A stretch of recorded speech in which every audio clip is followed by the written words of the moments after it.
Are we teaching our truth in love? Telling like it. Are we holding pure motives? Hello everyone, my name is Derrick Gillespie, welcoming you to the very first episode of the 2023 launch of the new online series, Religious Straightalk. In this particular episode, I would like to briefly address the issue of the flat earth theory and the biblical calendar. The flat earth theory is spreading among Christians of various churches, including my own, the Seventh-day Adventist Church. And it is my intention to, in just the next few minutes, to show, in addition to all the other videos I have done on YouTube, addressing the fallacies of the flat earth theory, I would like to, in the next couple of minutes, just show you why the flat earth theory cannot coincide with the knowledge we have and in fact the reality of the calendar. The calendar, which consists of days turning into weeks, turning into months and the monthly cycle, and of course months turning into years, all as a result of the way the earth behaves, the planet on which we live. Now, let me quickly remind you that those misguided Christians who believe that the earth is flat, they misinterpret and misapply several scriptures in the Bible. Scriptures which I've already addressed. If you go to my YouTube channel, you will see me addressing all the scriptures that have been misapplied to say that the earth looks like what you're seeing on screen. Flat like a coin with a dome-shaped, tough firmament or sky above it, like an upside-down bowl, and the earth supported on literal pillars or columns that are just there hanging in space. This is what the flat earth theory says the earth looks like a coin, a flat coin, circular yes, but flat on both sides like a coin. And in reality, this is what they are saying as I continue to flip through these images, that the earth looks like. There you notice flat like a coin or a disc with an upside down bowl looking kind of sky, which is tough. And then they tell us that inside this upside down bowl like sky, we have the sun and the moon just a few miles above our heads. And interestingly, both the sun and the moon, in the theories of the flat earthers, they are said to be going around our heads, just above our heads, in a circular fashion, as you see illustrated by this image on screen. Let me show you in animated format what they say is happening. So in order to account for day and night, and of seeing the sun rising and setting in the day and seeing the moon at night, this is the basic explanation of the flat earthers, of the sun and moon both going around in a circle above our heads, just a few miles above our heads, in the so-called tough firmament or sky that is above our heads. Now, you know, as I was recently, in fact, let me illustrate this even a little further before I go to the matter of how it doesn't work in giving us our days, weeks, months, and years of the calendar. It is so nonsensical when you consider it all and put it together. You realize that the flat earthers, they have no case at all. as it concerns real biblical truth. Now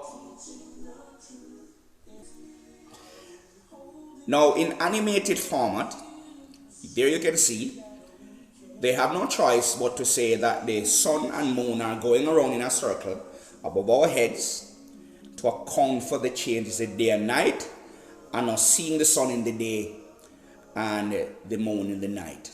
But the problem is, this going around of the sun and the moon above our heads in a circle cannot account for how we end up with the week of 7 days, the month of nearly 30 days, or in some cases the calendar has been calculated to have 30 days, 29 days, 31 days, cannot account for the phases of the moon as we see the moon change from quarter to half, then to full moon, and back to quarter and half, and so forth. Why am I saying so? Notice that the flat earth theory has no other explanation of the changes in day and night, the seasons, changes in the moon throughout the month, but to say that the sun and the moon, as you're seeing illustrated in the animated video on screen, the sun and the moon are just simply going around in a circle above our heads. It is all nonsense. And it takes me no more than just a few minutes to explain why. Now, let us assume that it is true that the sun is just a few miles above our heads and the moon just a few miles above our heads, and they are both going around in a circle to account for changes in day and night, light and dark. Look closely at the screen, dear listener, and notice that all we would have had would just simply be changes in day and night, day and night, day and night. Nothing in the flat earth theory can account for why we have the phases in the moon, the changes in the month, and in fact the changes in the seasons throughout the year. Because notice, all that is happening is, according to the theory, the sun is just shining down on us like a flashlight in a spotlight fashion to change from day to night. And the moon does the same thing as it goes around our heads. Nothing in that theory can explain why we have the months of the year, the moon changes in terms of the phases throughout the month, and we see quarter moon and half moon and full moon, and it continues in that cycle. And then we have the changes in the season for over 350 or 360 odd days, depending on which calendar you're using in what part of the world. What is interesting, dear listener, is that when you think carefully about it, there is only one explanation that fits the facts, and it is not the flat earth theory. It is what scientists have been telling us all along, from careful study of earth science, which I'm going to now simply allow you to listen in just a few minutes once again to see how it really works, so that we can end up getting our months and our year in the calendar. Here we go.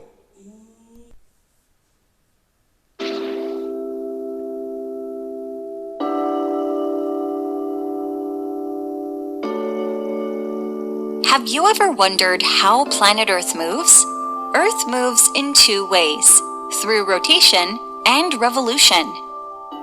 Earth rotates counterclockwise on its axis. The axis is an imaginary line that runs through the planet's center, passing through the North Pole and South Pole. Earth takes 24 hours to complete one full spin on its axis. This full spin is called a rotation. Earth's rotation is what creates day and night. Early in the morning, the sun rises in the east. If you stand on a beach along the Atlantic Ocean at sunrise, you will see the sun appear on the horizon as though it is rising from the water. What is really happening is that Earth is rotating and exposing your location to the sun. When a region begins spinning away from the sun's light, the sun appears to set or fall slowly. If you stand on the same beach once the sun has set, you might notice the sky growing darker. This happens because the area where you are standing is rotating away from its light source. As Earth rotates, one half of the planet faces away from the sun for about 12 hours. Although Earth takes 24 hours to rotate on its axis, it moves in another way. Earth follows a slightly elliptical path around the sun at the same time.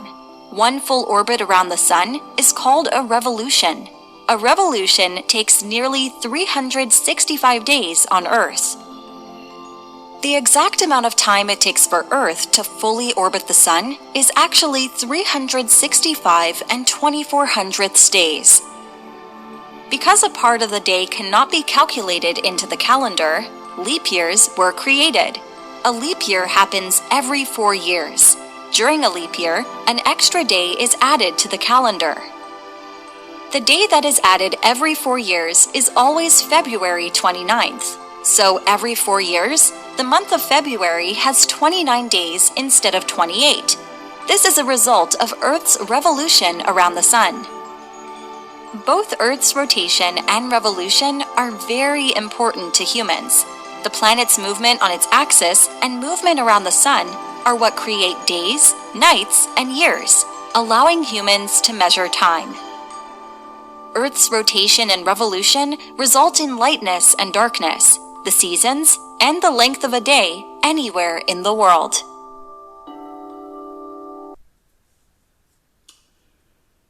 So there you have it, dear listener. In an animated format on screen, there you have a quick summary of how our world works in relation to the moon going around the earth, giving us the month, and because of the different exposure, different angles of exposure, as we observe the moon going around the earth, every month we see the different phases of the moon, and we end up having a cycle of roughly 28 days, giving us roughly a month. As the earth goes around the sun for over 360 odd days per year in a cycle, we end up having the changes in the seasons, which we can calculate to give us roughly a cycle of a year. That's what makes perfect sense, the way God made the earth and the sun and the moon to operate in relation to each other. Here is a slowed down version of the animation. Notice the moon going around the earth while the earth is rotating daily to change it to day and night, everything working in perfect harmony. And as the earth is rotating, we have changes in day and night. As the moon goes around the earth, we have changes in the month or the month cycle. We see the different phases of the moon because of the different angles of exposure as we look up at the moon going around the earth every month. And while that is happening, the earth is also gradually going around the sun to change the seasons. And that cycle changes once every year or over 360 days, giving us a calendar year, perfectly harmonizing and making perfect sense. Flat earth theories can never account for the phases of the moon, the monthly cycles of the moon, operating in harmony together with the changes in the year and the seasons throughout the year. And therefore, The flat earth fallacy falls flat on its face in the light of true earth science and in the light of the biblical knowledge that we have about the daily cycle, the weekly cycle, the monthly cycle, and the yearly cycle, giving us our calendar. Let no one fool you. While scientists are not correct in everything that they say, but in terms of the way the earth operates, their explanation makes perfect sense in relation to the knowledge we have about the calendar.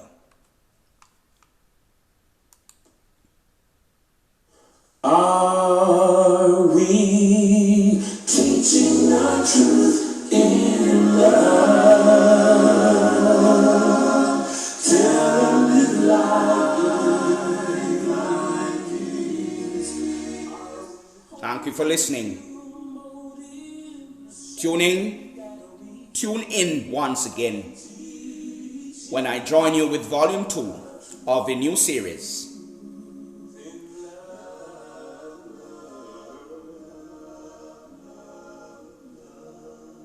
The new series, Religious Straight Talk.